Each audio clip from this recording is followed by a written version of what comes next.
Welcome to the Strap and Link podcast, where we cover brands from their inception to their latest release.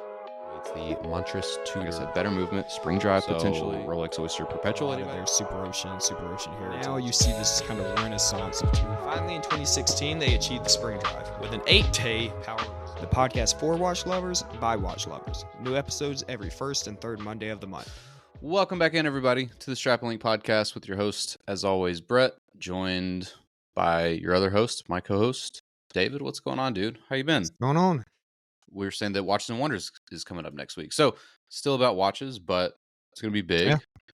So we'll... Looking forward to it. Yeah, we'll maybe talk a little bit about that. There's a lot of, as with anything, there's a lot of leaks, quote unquote, that are coming out. And, you never know what to believe. Of course, by the time this episode comes out, there will, everything would have been out and we know what it is. But, we can do a little bit of guesstimating here and just see if we can, guess anything correctly. But, with some of the leaks coming out, you won't, it's the same thing with Rolex. You want them to do certain things. And I just feel like a lot of the time lately, they either do something way out of left field and then the rest of the things that they do is very safe. Yeah. If that makes sense. So, last year, obviously, was the crazy emoji and the celebration dial way out in left field. Nobody asked for it. Not a lot of people wanted it. Yeah, but then the other continued tomorrow. Then the other things that they did was, it always feels like very safe. Again, I just know what my inner circle says that we wish. I come from a lot of my friends and close, relatives love Rolex, and we always talk about Rolexes and, the things that they always say that they want. We're still waiting on, like, hey, let's bring back the Coke. Let's bring back, a different type of GMT, something that's different. Not just say, okay, well, hey, we have the left-handed Sprite, but this year we're going to do the right-handed Sprite. I feel like a lot of the time Rolex comes in with some safe stuff. So I'm very intrigued to see if they actually do a couple things that are new, but not so far out there where it alienates a lot of the population. Yeah. Well, we saw one leak on Reddit. I sent you that link. That was I don't care anything about saying it. April 9th is tomorrow, so the show will be out. This will all be confirmed in less than 24 hours. So, we saw it was supposedly from an AD, leaked it on their kind of like internal inventory, or I don't know what that's like or whatever, but all black dial, all blue bezel, red hand, GMT Master 2. Mm-hmm. So, so the Cookie Monster with a red GMT handle. Yep. Cookie Monster on GMT. I'm not sure about the white gold, but just the type of coloring. Yeah. The colorway for sure. So I don't hate that. I really like that colorway. So that's cool. I will say I've been seeing a lot of like, kind of like wish list type of, things about Tudor as well. Like people doing like Photoshop of Tudor. And so, coming out with different, is the pink bezel colors. The pink dial, is that real or fake? Yeah, because you see it on Messi, online, and I'm like, I don't know if that's real or just a wish. So, no. Yeah, that's real. So the reason Messi wears it is because he plays for Miami or Inter Miami, and David Beckham owns that team, or he's like a majority owner or something like that. He's a Tudor ambassador. Yeah, and that's their colors are that pink. So that's why that's into and that is already released, I guess. Yes, that's a real watch that's been fully announced. But some of the stuff that I've seen from the GMT side of it with the Black Bay Pro, new bezel combinations there, a black and a red, and all black. So people are starting to throw out some previous iterations of like the GMT Master for the Tudor world, which is pretty common. That's kind of where they started out with the Black Bay Pro with the Pepsi black dial offering. So starting to see some of those, but it's going to be cool because it's just like every year you see so many new pieces. Like Grand Seiko, we're going to have some really cool stuff. Last year they came out with like the fully hand carved case. So yeah, it's going to be a fun week. So we won't talk too much about it because it's happening tomorrow, but we will give a little bit of a hint that this will be the next episode that we're going to do is going to be kind of recapping and covering a little bit of Watches and Wonders. So I agree. It's very interesting. It's a fun week. Still amazing. This time last year, and we were really just gearing up in the podcast, and Watches and Wonder came out really right after we really started ramping it up. So it is I think Monte came out right before Watches and Wonder last year, or they came Right right after, yeah, yeah. right after. And so it was definitely a year flies by. So Yeah. I'm looking forward to this one, and we have a much more in depth opinion and connection to the watch community, and especially a lot of these brands and ownerships and ambassadors. So it's nice to I feel like we're a lot more invested this year than last year, where we Yeah. were really outsiders looking in. Yeah. Yeah. I think it was like our third or fourth episode total when we did Watches and Wonders last year, and it was kind of quick take reactionary. So it'll be cool because you and I have seen watches release over the course of X amount of years just because we've liked watches and we've liked to buy and wear and see and appreciate them from a distance. But like you said, even like last year being the first year that we really paid attention to Watches and Wonders, that was a little bit eye opening. But I think it'll Yeah. be even more eye opening this year because we at least have something to compare that to. Whereas Yeah. last year, it was just like a barrage of there's 15 new watches from Grand Seiko, there's 5 new Hmm. ones from Rolex, there's 3 new ones from Tudor, and so we were like, we just turned on the mic and we were like, we're not even going to edit it, we're Yeah. just going to record it, and then we're going to release it, upload it immediately because that's what we thought Yeah. people would want to kind of hear about. And not to say that that was wrong, but all of that said, it'll again just give us kind of a benchmark or like a thing to compare it to relative to last year. Yeah. Enough about that. That'll be for our next episode. Today's episode, though, we are going to be talking about one of the Holy Trinity and Vacheron Constantin. So it's been a while. We've hit Audemars Piguet pretty recently. Wanted Hmm. to, we kind of touched and talked about Vacheron over the last couple of months, and just the timing for one reason or another wasn't right, but now it is. So really excited to do that. We're going to go into the history today, in addition to a few watches that we've selected. And Yeah. before David kind of rattles off those watches that we're going to talk about in detail today, just wanted to give any new listeners a really quick reminder of how these episodes are kind of formatted. So this is our kind of traditional format, and what we've Hmm. always done is talk about a brand. We kind of introduce them from a historical aspect, and then talk about some of their current offerings in their collections. And and then a few months back, we decided, hey, let's kind of split up the 4 watches. We'll pick one each that we would just have for like the rest of our lives. If we could just have any one watch from this manufacturer, the Hmm. cost and all that, the availability, agnostic to all those things. And then the last 2 are just kind of cool, interesting watches that we wanted to share with all of you to just kind of spread a little bit more awareness about the brand. So with that being said, I'll kick it over to David, and yeah, he's going to introduce some watches. Today is going to be the overseas, the Historiques American 1921, and then 2 of the 56 collections, the 56 complete calendar, and then the 56 self-winding. Again, Vacheron, like Brett kind of alluded to, part of the what people would like to call the quote unquote holy trinity of watches. When the top 3 most valuable, I guess you can say, out there watches with Patek, Audemars, and Vacheron. This is definitely the third on that list. 1 and 2 Yeah, can be debated, in my opinion. I feel like it's ranked how I just said on Patek first, Audemars Piguet, and then Vacheron.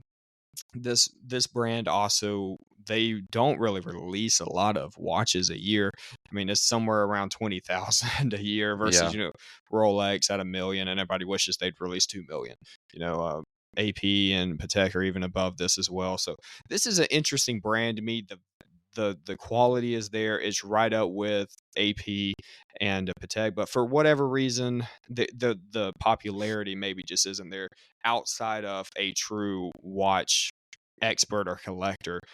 I love Vacheron. I This would definitely be a watch I would probably end up buying one of these before AP or Patek, just because the price points are so different. You can get a Vacheron, for a fairly good price, but for yeah, whatever reason, it just that I think I've heard a lot of guys talk about, well, maybe it's because they really haven't delved deep into the sports watch world, which, as we know, after the 70s, 80s, that's really what took over the world, and still to this day, Patek, AP, they both have sports watches.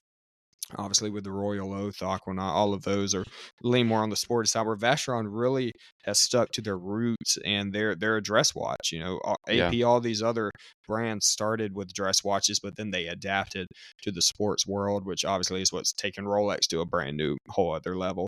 And maybe that's the major debate that I hear of why Vacheron maybe isn't in that upper tier of popularity. Obviously, the Overseas, which is going to be the first watch we'll talk about later today, is that's probably their closest competitor to a sports watch. Obviously, it comes in gold, but it's also in a stainless, and that kind of, I guess you can say, competes with APs and the Nautilus and all of those. But outside of that, the most of them are really dressy watches. So there's really not a lot of variety that maybe different people can latch onto with Vacheron like with other watches. All right. Well, right before we jump into history, don't forget to give us a follow on Instagram at Strap and Link. Again, we'll be posting these first two watches from the episode today, which again is the Overseas and the Historique American 1921. So those are going to be the two that we're kind of like throwing up into that watch battle. So you can vote on those on Instagram. You can see the previous episodes watches that we kind of selected and just kind of like how those votes went out. So it's kind of cool. We actually have a vote up right now for our Christopher Ward watches, the 12 versus Diver, the C60 Trident. So give us a follow there. Also, give us a follow on TikTok at the same handle at Strap and Link. Also, subscribe here right now, right where you're listening to wherever you listen to podcasts. Because if you don't follow us on one of those, then you'll at least know when we do drop new episodes, such as the next one on Watches and Wonders. And then we'll also be doing a reaction episode for that, just kind of covering the biggest releases, biggest surprises from the show there as well. So again, give us a subscription wherever you get your podcast from. And with that, let's go ahead and jump into the history of Vacheron Constantin. So the company was founded in 1755 by Jean-Marc Vacheron, an independent watchmaker out of Geneva, Switzerland. And while Vacheron is one of the oldest watchmakers in continuous operation, there's also debate about whether they hold that absolute title. So some other smaller watchmakers like Jacquet Droz also having strong claims to that title. But in 1770, Vacheron's company created the world's first horological complication, and then 9 years later, designed the first engine-turned dials, which are really cool if you're not familiar with those. So in 1810, Jacques Bartholomew Vacheron. Back to the history, baby. There are so many names in this section today, so forgive us for botching them. So this is Vacheron's grandson, ultimately, okay? So becomes the head of the company, and he was actually the first to initiate the company's exports to France, and then later realized that he was not able to run the business alone.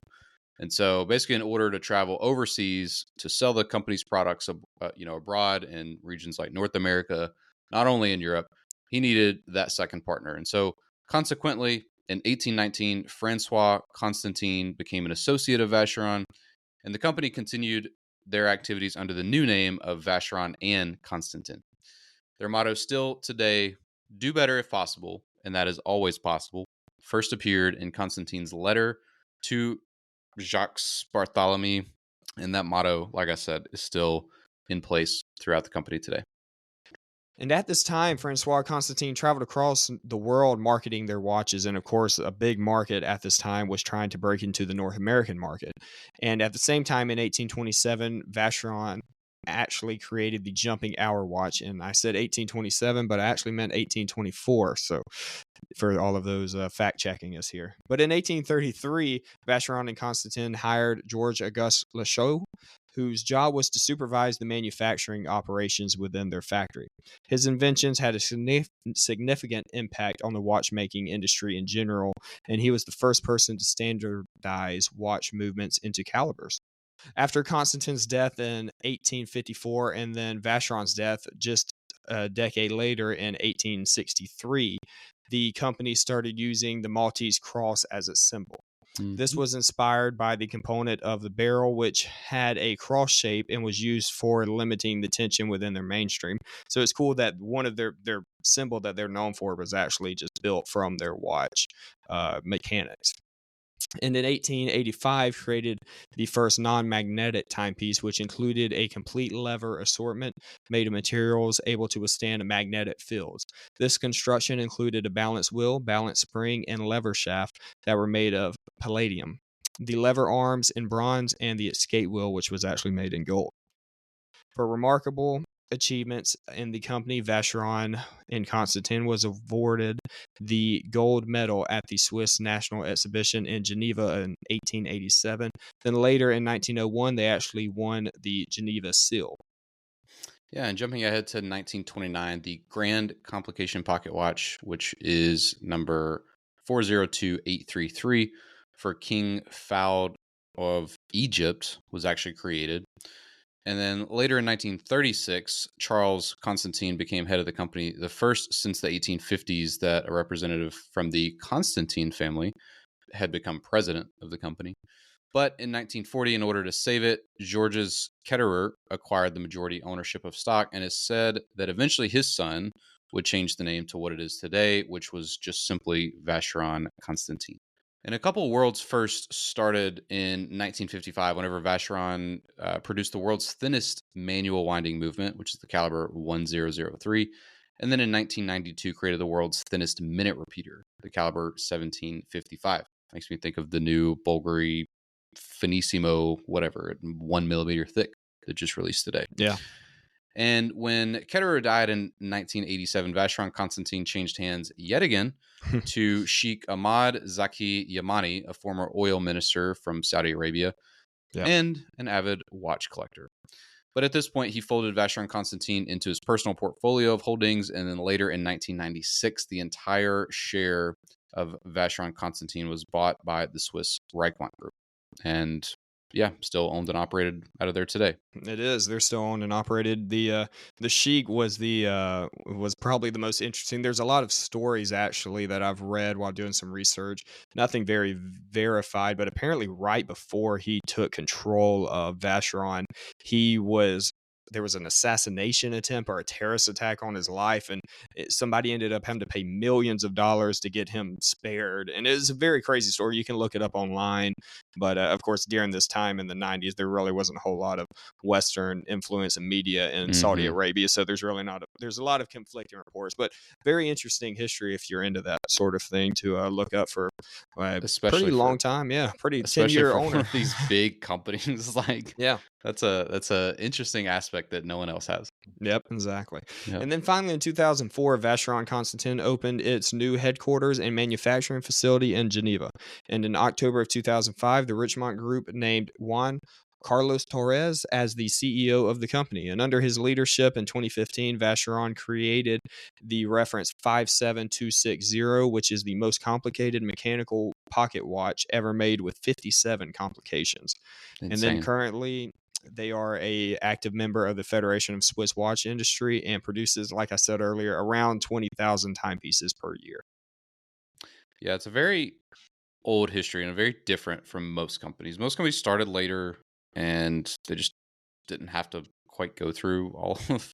I mean, we've definitely talked about companies that had changed hands like this quite often, but I mean, they were 100 years earlier than most watch manufacturers, if not about 150 years earlier. So they had this, and they claim, like I said, they claim on their website to be the oldest. And then of course there are some people that are going to question that type of stuff, but they claim to be the oldest long going without dropping off a watch manufacturer in the world. So whether they are the oldest or top 3 oldest, it's still pretty impressive.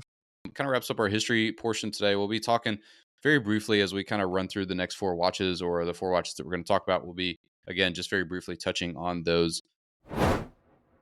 Yeah, and so let's go ahead and just start out with the Overseas, which is, again, this watch to me, when I think of Vacheron, this is the watch I think of. You know, everybody has their own picture in their head when they think of a certain watch, or a certain watch brand. Obviously, Patek, it's the Nautilus, the AP, the Royal Oak. When I think of Vacheron, for some reason, I always go to their Overseas collection.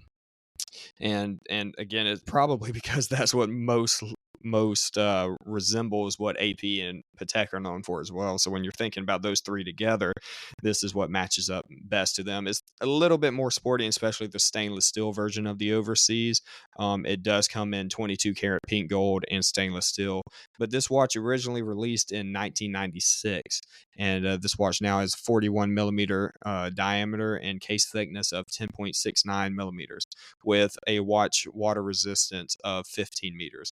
I have noticed a lot of Vacherons. They're not, again, we talk about them being dress watches. They do not have water resistance that really go deep compared to a lot of these other watches. Brett, is that what you found in your research as well? Yeah, a lot of 30 meter. It's a lot of 30 meter, 15 meter. It's always floating in there. But again, the Yep. overseas being one of their most popular models to date, it has the caliber 5100 movement in it, beating at 4 hertz at 28,800 beats per hour, and has a power reserve of 60 hours, which is right on par to anything that you would really expect to live at this level. And again, the cost variation of this watch varies greatly, as you would imagine, having gold and stainless steel options. But the stainless steel, which is much more attainable for many people, you're going to be floating around the $25,000 mark. Obviously, obtainable is very subjective in this in this reference, but 25,000 versus if you're going with the gold version of this watch, you're going to be all over 60. So then you're going to be very much so over a Rolex President Day Date, being about 20 grand over what you could get that at retail, but right around online what you could get at aftermarket half the time. So Yeah. whatever you like, but the 25,000 stainless steel is definitely the more attainable of the two, and you would probably see those much more out in the wild. But the cool thing about this watch, it has 3 interchangeable straps along with the gold or stainless steel bracelet, so you can actually interchange some croc straps and some different straps to go with this watch. And this watch is really meant to be a traveler's watch with an integrated type bracelet that obviously rivals AP and Patek's bracelets. It's a cool watch. It's not my favorite of like the three.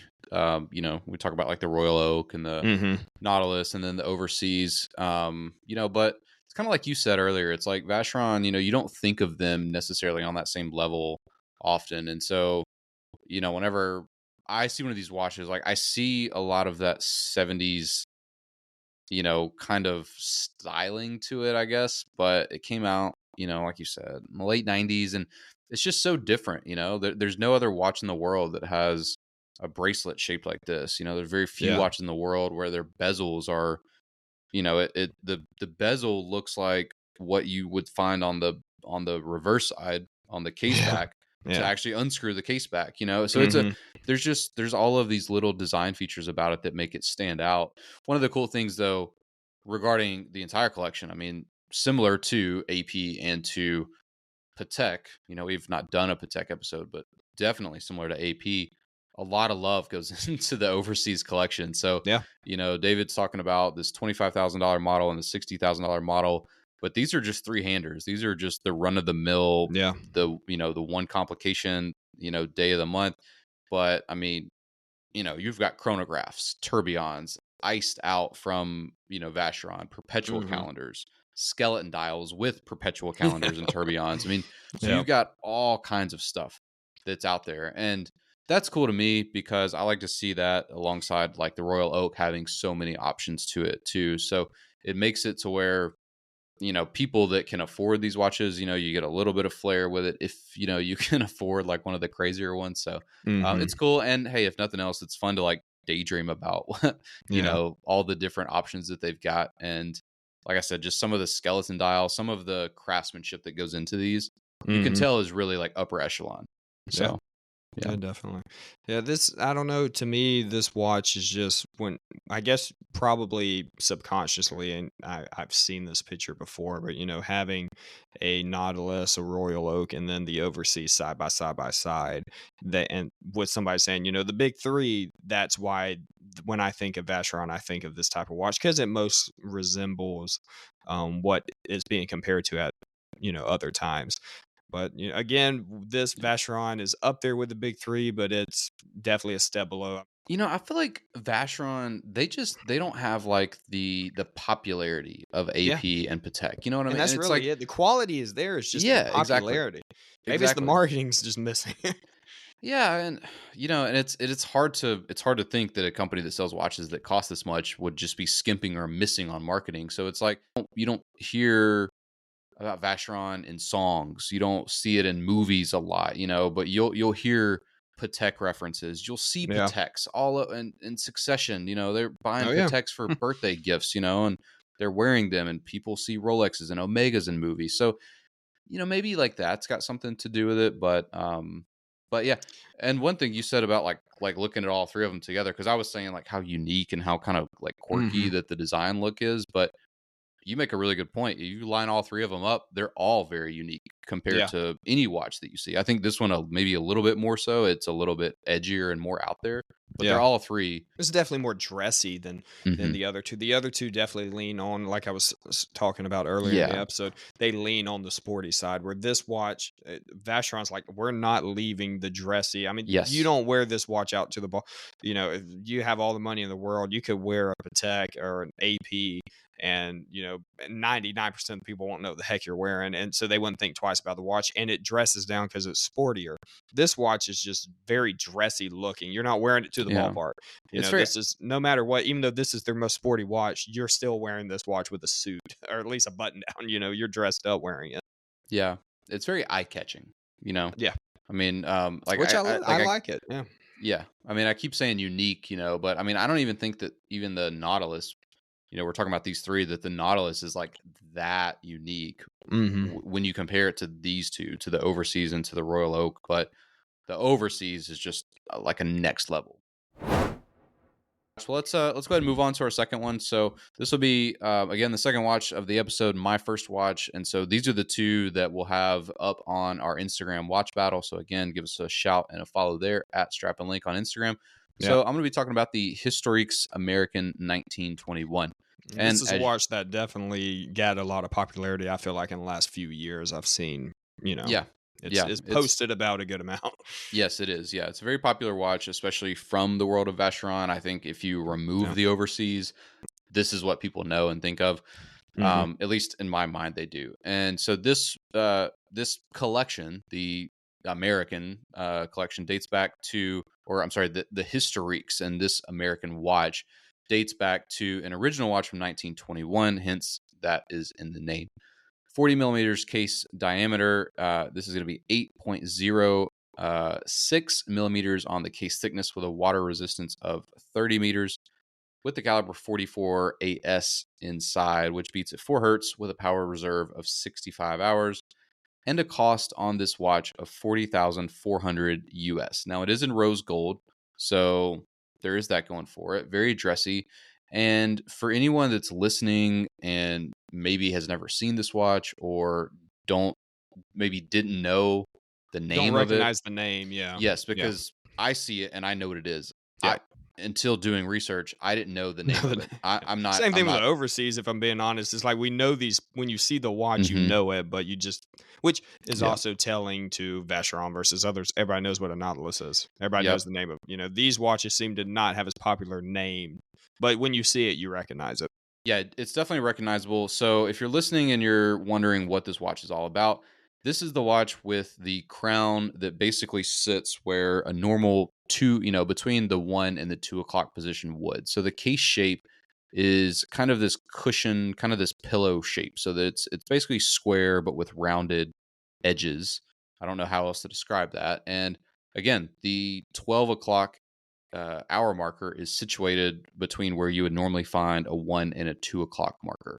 And the whole idea of this was that the wearer could simply look down at your wrist and you didn't actually need to rotate or turn or pivot your wrist at all to actually tell the time. That this was in the natural sort of resting position of a wristwatch being worn on a real person. And so when you look at it, it kind of, kind of like the Yeah. melting Dali clock. It gives me one of those sort of vibes to it, and it's really cool with Piguet style hands. Again, the diagonal sort of reading of the time, that's about as unique as it gets in the world of watchmaking. And this particular model with a small seconds hand, I love small seconds. The entire watch being lopsided, but it somehow still looks like it just works. Like you have a Yeah. crown that sits on the corner of a case, like there's a corner of a case in the first place, and then there's a crown on it. But again, like when you look at it, it doesn't look odd. It doesn't look goofy. So somehow it just works. And it also doesn't really break the bank for Vacheron standards, right? So this Yeah. is not my standard. It's probably not most of our listener standards, but for Vacheron standards, $40,000, and the fact that it seems to be a little bit more attainable than some of the other models. That Vacheron make a ton of limited models. Yeah. This is not one of those. It's not kind of like a one-off. This is something that's always in their collection. It's always running. So I think that because of that, I wanted to pick something that was very opposite to David. David went Yeah. the integrated sports watch or the integrated sports bracelet. So we've talked about that with the IWC Ingenieur, with the AP Royal Oak, with some other watches. And so this is another one of those, probably the second or the third biggest name in the integrated sports watch Yeah. category is the Vacheron Overseas. So that's why I chose this direction. I also think, like David and I both said, if you removed the Overseas collection from Vacheron, I think this is what most people know them for. This is kind of like, I think of JLC a lot when I think of Vacheron. And what I mean by that is JLC has the Reverso, where Vacheron has the Overseas, and that's really what everyone knows them for. If you take those things away, what do people know JLC for? The Polaris mainly, right? Yeah. This is, I think, that in the same way that the Polaris has the history, and like with the Memovox and all those models from back in the day, all those cool dive watches, that's kind of where this watch plays in for me at. So, yeah, I mean, what are your thoughts on this? And like, what do you think about the style of it? First off, like, what do you? Yeah, it's Yeah. very different. It to me, I don't know why when I look at this watch, I think of like a Hamilton type dial. Hamilton has that very Okay. scripted 1 through or 12 through 11, dials. There's no dashes or anything, it's numbers. And then, I love the tilted look. It's very different. It's, again, like you said, it's very one of the things they're known for. And if you would recognize seeing this watch, even if you didn't know that Vacheron made it, you would say, "Oh yeah, I've seen that watch talked about Yeah. or brought up in discussion." It's a very antique looking watch, and it stands on its own. The cost of it's pretty wild, but Yeah. like you said, it's in their own standards is not breaking the bank. And I guess Yeah. if you just put it up against other watch brands, then sure, okay. Well, I mean, the stainless Overseas being 25K, I mean, like, it's like, why is that watch? I mean, but you could say the same thing about any of these brands. We talk about these big three. So I Yeah. think, like, our Rolex 2Xing their dress watches over their sport watches, no. But JLC aren't really doing that either. So I'll definitely give you that. It's an odd cost. Like, I don't know why, aside from the gold, and let's be honest, that's carrying a lot of weight here, pun intended. But Yeah. but like the rose gold is going to bump up the cost You're of it. paying So that much. You're paying that much for the tilted dial. yeah. You know Yeah. what's funny about that dial too is I'm just noticing that the sub-second, or the small seconds hand, or the small seconds complication rather, that's Mhm. not tilted. Like, why is that not tilted? Because the 12, It obviously really the is. minute Yeah, that's track is true. tilted, the crown is tilted, and even the print Vacheron Constantin Geneve with the cross logo, that Yeah. is actually tilted too, tucked neatly under the But not the 12. sub dial. But not the sub dial for the small second. So a little quirk. Maybe it's Yeah. supposed to be like that on purpose, though. I don't know. Yeah. Again, we're trying to attacking this two different ways. It's not expensive for Vacheron standards, but also it's like, okay, would you spend 40 grand for a quirky watch? Is Yeah. interesting when you think of it that way. I like the watch, and man, this would be a great watch to put in a collection to have. I mean, it's one of a kind. Yeah. But for the everyday person, but the everyday person isn't buying really probably any Vacheron. Any so Vacherons. Yeah. so yeah, when you're putting it at that standard, I mean, this is this might be, if you're, hey, I want to get one Vacheron, this might be the watch to get because it stands out so much. Right.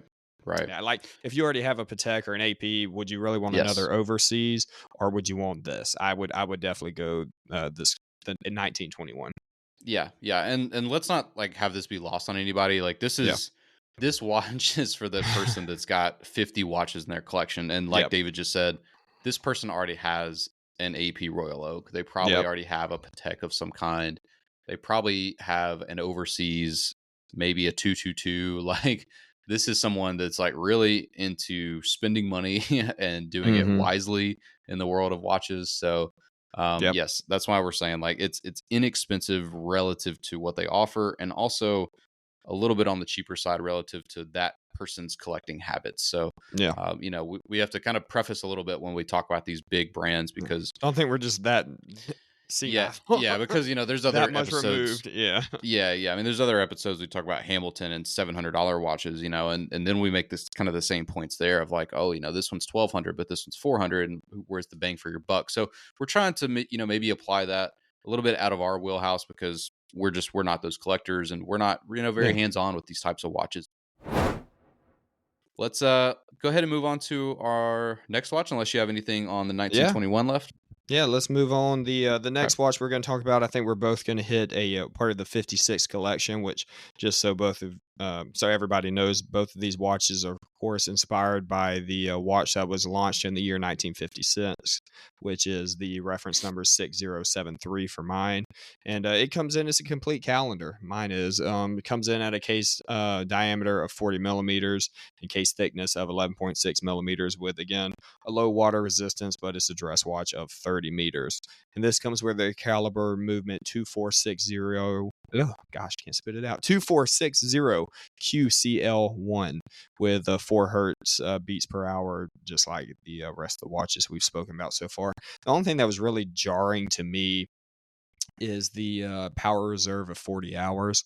I feel like again that's hitting the low of really any high luxury watch that we've talked about with 40 hours. We've had a few others that are around that level, but I'm not sure how many $27,000 Yeah. watches are. I mean, it's just hard to justify saying, "Hey, we're less than 2 days." Even if you're hitting that 48-hour mark, you understand, okay, it's probably, really in reality it's 45 to 47 hours if you're Yeah. not winding it every day.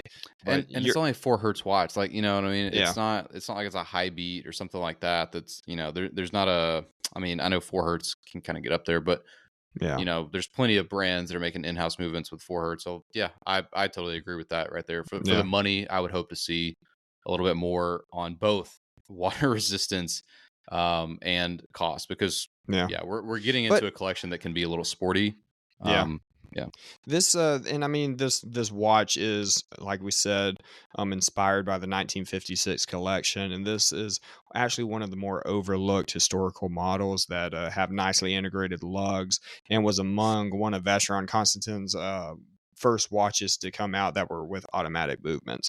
And this watch is boasting an accurate to be accurate for over 122 years, which is very impressive. And again, maybe all of this relays into the 40 hours. Of course, it has many functions, has day, date, month, displays, open case back.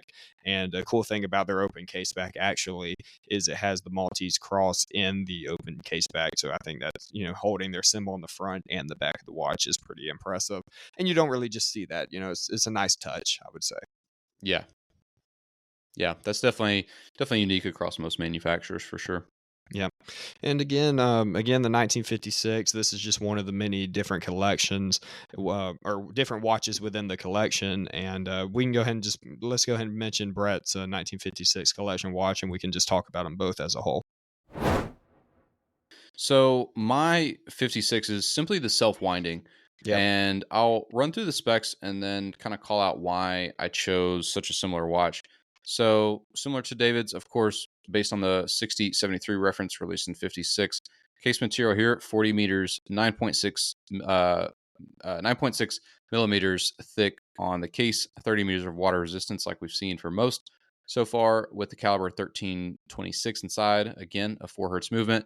This one with a power reserve of 48 hours. So by leaving off some of those calendar complications, you do gain a little bit. And here's the reason why I picked this watch. It's 12,700 US. Yeah.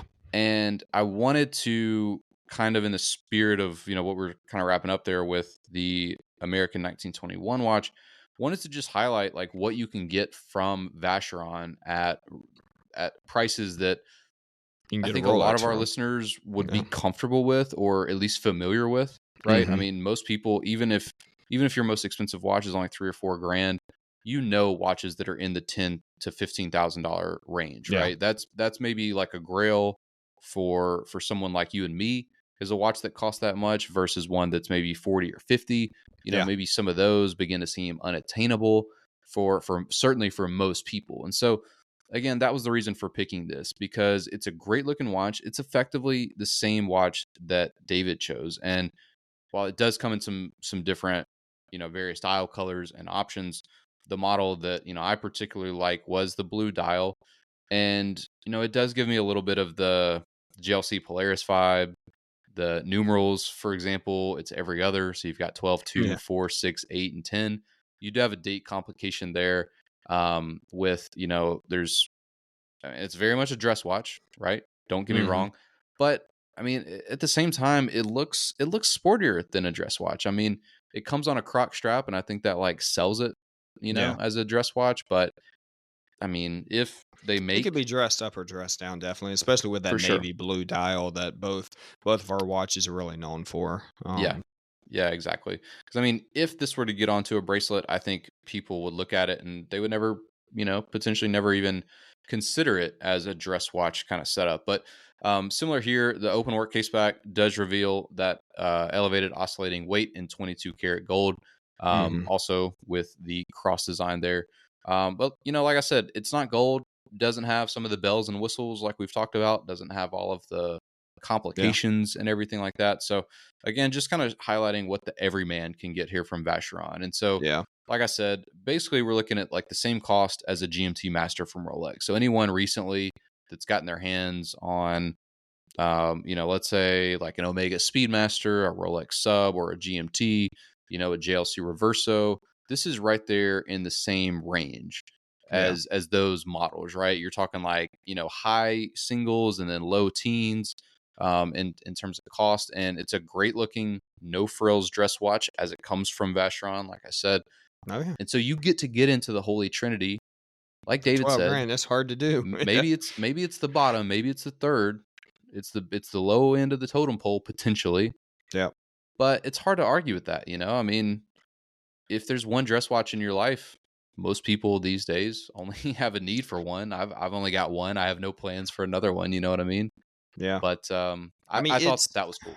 and it's like, hey, okay, I can spend 12 grand and yeah, like you said, get into the big three. This is that there's no other way to get into the big three other than through this avenue. I feel like with the 1956 and being there and saying, hey, I have a Vacheron, and maybe you already have a Rolex, maybe you don't really care about Rolex, but the people that have the Rolex will be very impressed with your Vacheron Yes. if you have one. People that know the watch community and know what it's all about.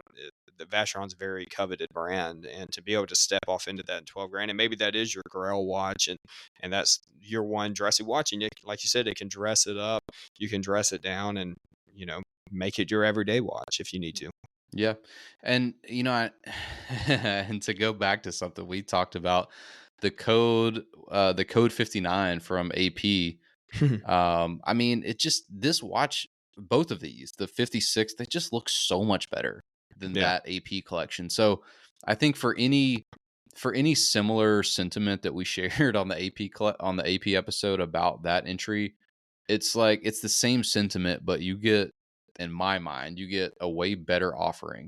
yeah, Number one, it's cheaper. Number two, I think it looks better. I think it's longer standing. I think people buying a Code 59 are the same people that buy Date Just and OPs to get waitlisted and to get, moved up to get a GMT or a president or something, right? yeah, But with this watch, you might not be looking at that little ugly duckling in your collection thinking, when can I sell this for a loss of 15 grand?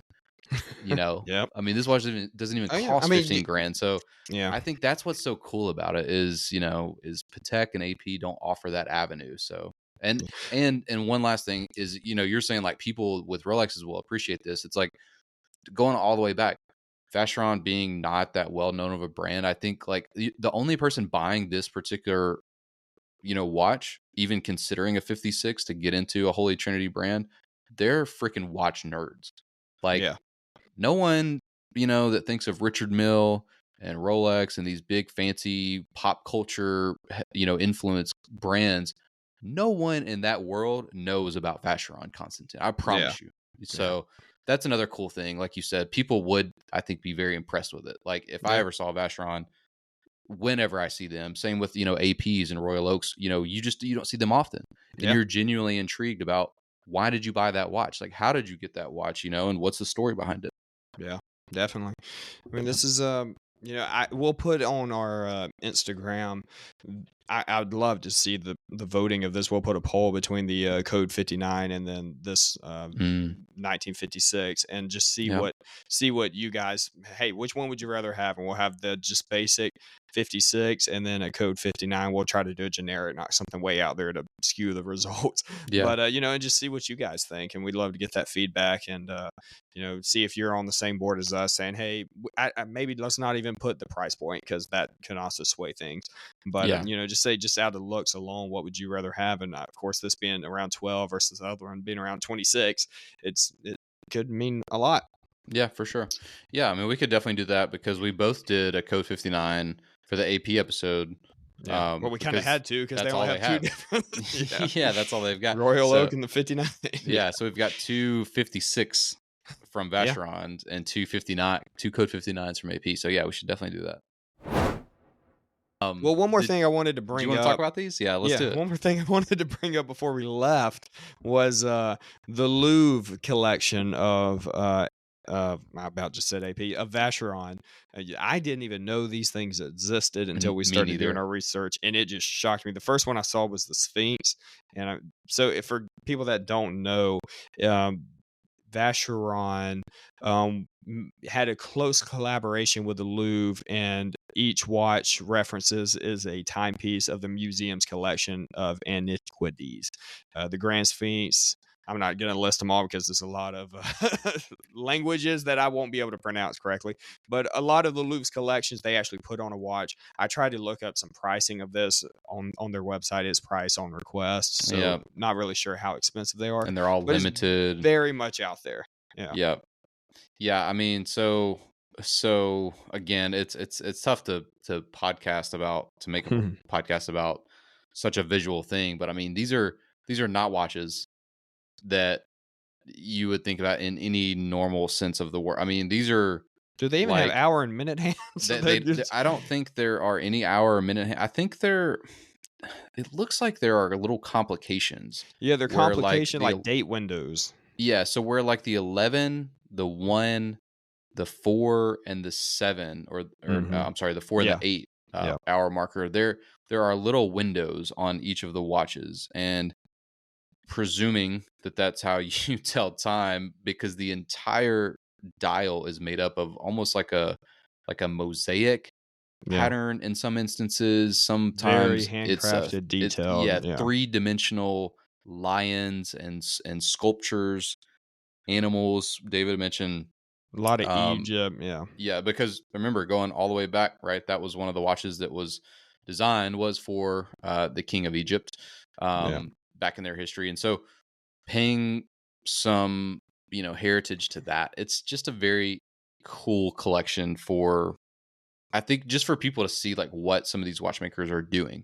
Yeah. We similarly had this on the JLC episode with the 101 collection, where they make like hidden crowns and watches that are covered up by diamonds, and you can't even see them, but you have to remove a diamond, and then now there's a watch dial. So similar to that, it's just very cool if you're into watches like our listeners are, to see what people are creating just for history, for heritage, for culture.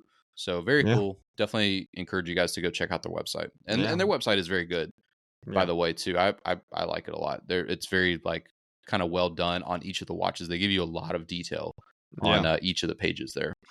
Yeah, and again, these watches, they go Egypt. They have the Sphinx, the lion, Augustus. For the Roman history, they have the Year of the Dragon, a dragon for Chinese history, the Legend of the Chinese Zodiac, Year of the Rabbit.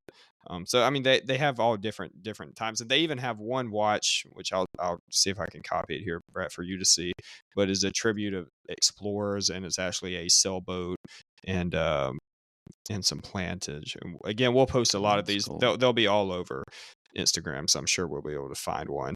Yeah. But, so I mean, all different types and limited editions that are coming out. But the most intriguing part to me is there's like you said, there's no hour, and you just have to find your starting point, and then the dial rotates. Again, the complication's insane, but the dial will rotate to the time that it is, and I'm sure it'll be very easy to read in a flash. But who uses watches? This watch would sit in your collection and never be worn. So this is for sheiks and like lords and items, I mean, But I'm looking at the Tribute to Explorer. That one's pretty cool because it's kind of like a skeleton dial Yeah. design where there's kind of like a plate that covers a lot of the dial. And yeah, I would assume that there's some kind of rotation that goes on there because like it reads 1230 Yeah. in those pictures. But I'm wondering how does that What about 12? yeah, the Yeah, minutes are 0, 10, 20, 30, 40, 50, 60. So what happens if it's 12:33? Do you just have to guesstimate? yeah, You and know, and the they fact that have you a can yeah. see all those minutes, but you can't see any other hours. You can only Yeah. see 12. So Well, maybe that rotates too, I guess. I Yeah. that's what I was Very thinking interesting. I'd love to too. see one running online. And again, if we Yeah, find any video, we're very good for new listeners. We're very good about posting things online from episodes, so you guys can on our stories, so you guys can just kind of follow along and maybe get some visual aids to some things we have talked about. for sure. All right. Well, any other topics you wanted to hit on? Anything else you got on Yeah, I think Vacheron that's it. or I don't really want to go into too much detail about watches and wonders until our next episode. But again, our okay? next episode we'll really dive deep into that and talk about many different brands. Obviously, fan favorites Grand Seiko, Tudor, Rolex, JLC. You know, a lot of the brands we've talked about in the past, and of course, we'll bring Hmm. up Patek, AP, and Vacheron. Having this episode just released. So we'll just kind of do a quick Yep. run through of a lot of different brands and what they came out with. If there's anything more interesting in one brand than others, we'll just skim through and just kind of give you a run through of our opinions. And, you know, if you like them, then great. If not, then sorry. Eh. And for our longtime listeners that know about the company and the brand Monta, Yeah. they just released a teaser to finish us off here to kick us out of this episode. They just put a teaser up on Instagram talking about when Watches and Wonders is over, they've got a release, and they teased it with this up close shot of the new Ocean King The bezel. Blue Ocean King? Are they So coming out with the Blue Ocean that's King? what I'm hoping for. I'm hoping for God. some color on the Ocean King because right now it's very much a Rolex wannabe. Yeah. Not that a blue bezel will not make it a Rolex wannabe, but We love you, it'll give it Monta, but it will give you distinguishment. Yes, we love you, Monta. Yeah, some color, some variation will be really cool. So yeah, we're looking forward to it. Won't spoil yeah. anything else. You guys have a great rest of your week. Enjoy Watches and Wonders. You'll have already heard and seen all the news. So we're coming up right behind you. And we'll see you guys in about a week.